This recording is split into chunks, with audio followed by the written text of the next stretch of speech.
Hi friends, तर good morning. आता निघालोय आपण शॉपसाठी. तर आईने दिलाय मला हा बोरिया बिस्तर. काढलं मला घरातनं बाहेर. बोलताय आई तू काही कामधंद्याचे नाही, म्हणजे काम करत नाही, काय नाही, सारखे सारखे बडबड बडबड करते, आगाऊपणा करते.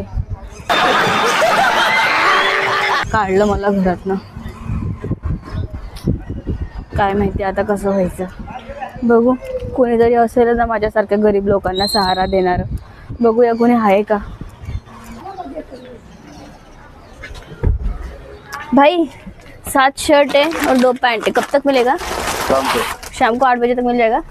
ठीक है, मैं नहीं तो मेरे हस्बैंड जी या कोई भी आएगा, चलेगा ना. ठीक है. ते दादांनी ती पॅन्ट घेऊन घेतली माझ्याकडनं. तर बोलतायत ताई जाऊ नका म्हणे, ते राग रुसावा सोडून द्या, प्रत्येक घरात होत असतं, एवढं तेवढं एवढं मनावर घेऊ नका तुम्ही, असं तसं भरपूर काही समजवलं. म्हटलं मग ठीक आहे, त्या दादाकडे ठेवले मी ते कपडे. आता संध्याकाळी जाऊया घरी निर्लज्जासारखं. आपल्याला काय, आपण निर्लज्जपणात एक्सपर्ट आहेत. नुसतं थोडं पायाला जखम वगैरे झाली मला. थोडा पाय माझं जळलेला आहे, ते पण ते रिझन सांगते कसं काय जळला. तर आपण आलो आहे आता डॉक्टरकडे, आणि हे डॉक्टर आमच्या घराच्या एकदम जवळपास आहेत. डॉक्टर्स पण आहेत का बघू. थोड्या वेळ आधी नव्हते. येऊ का सर?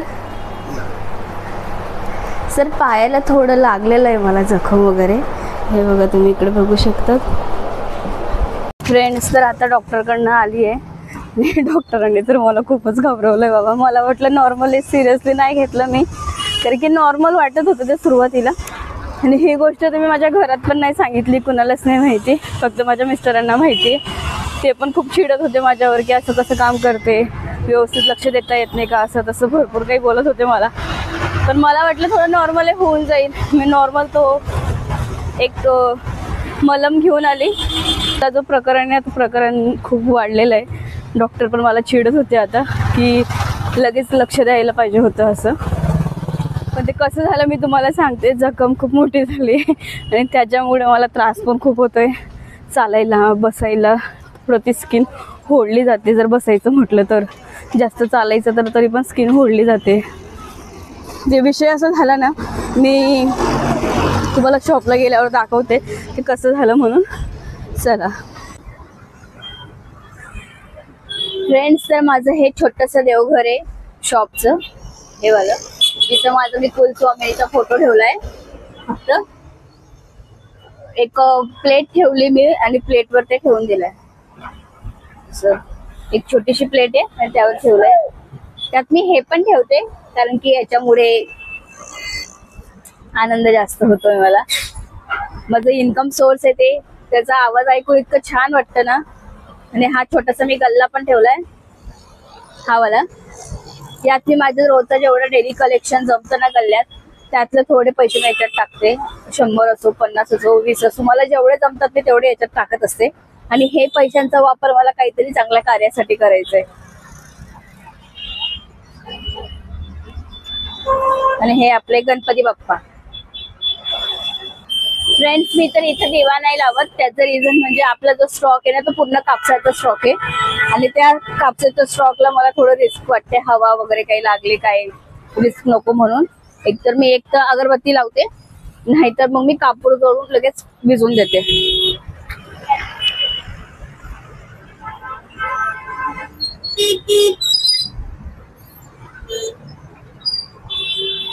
मी फक्त अगरबत्तीने ओवाळते.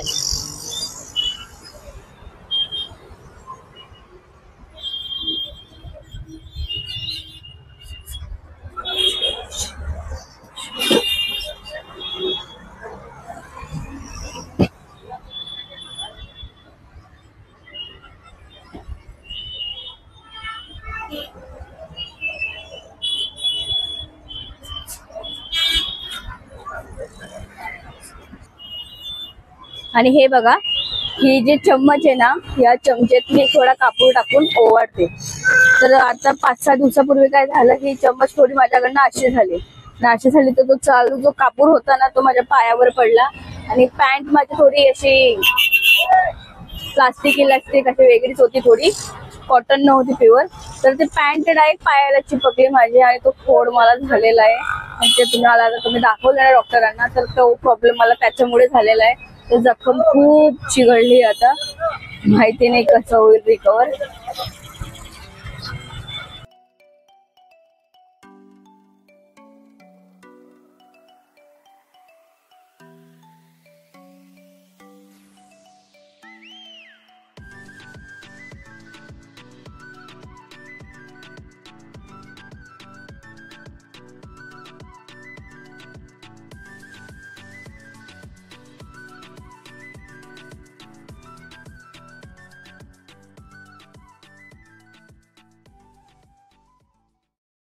डॉक्टरांकडे गेली होती आणि डॉक्टरांनी मला सजेस्ट केलंय की 2 दिवस गोळ्या घ्यायचं, त्याच्यानंतर त्यांना परत दाखवायचं, कारण की जखम आपली भरपूर वाढून गेलेली आहे. मला वाटलं नॉर्मल असेल, फक्त ट्यूब मलम वगैरे लावून होऊन जाईल, पण ती नाही होते रिकवर आणि त्रासही मला खूप होतोय. तर मी तुम्हाला ती जखम दाखवते. मी तुम्हाला सांगितलं की मी देवपूजा करत असताना त्यावेळेस तुम्हाला लागलेलं आहे, पण मी जसा बावळटपणा केलाय किंवा काय म्हणतात त्याला दुर्लक्ष केलंय, तसं तुम्हाला कुणाला काही जखम होत असेल तर तुम्ही दुर्लक्ष करू नका.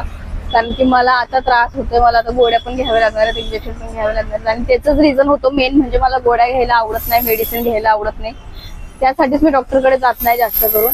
पण शेवटी तेच झालं की विषय एवढा वाढला की मला शेवटी डॉक्टरकडे जावं लागलं आणि त्रास पण खूप होतोय मला. तुम्हाला दाखवते मी ती जखम.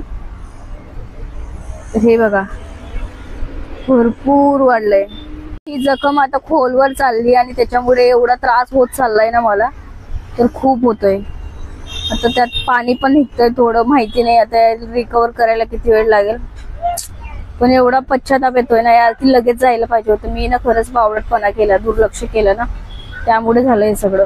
वाजेपर्यंत काम पुरतं तुम्हाला? 6 वाजेपर्यंत? काय काय फक्त कचरा घ्यायचा, पुसायचं आणि झाडायचं.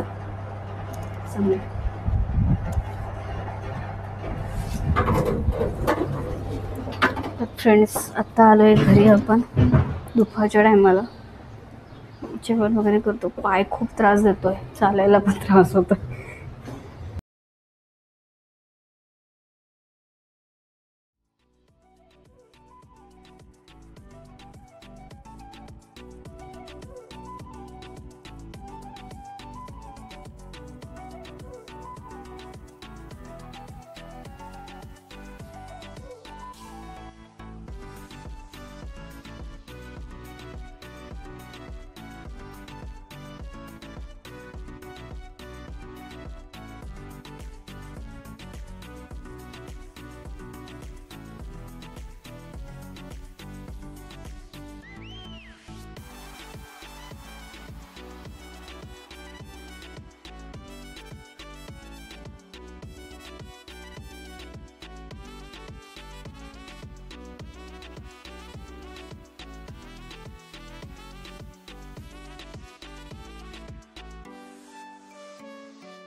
हॅलो फ्रेंड्स, तर कसे आहात आपण सर्व?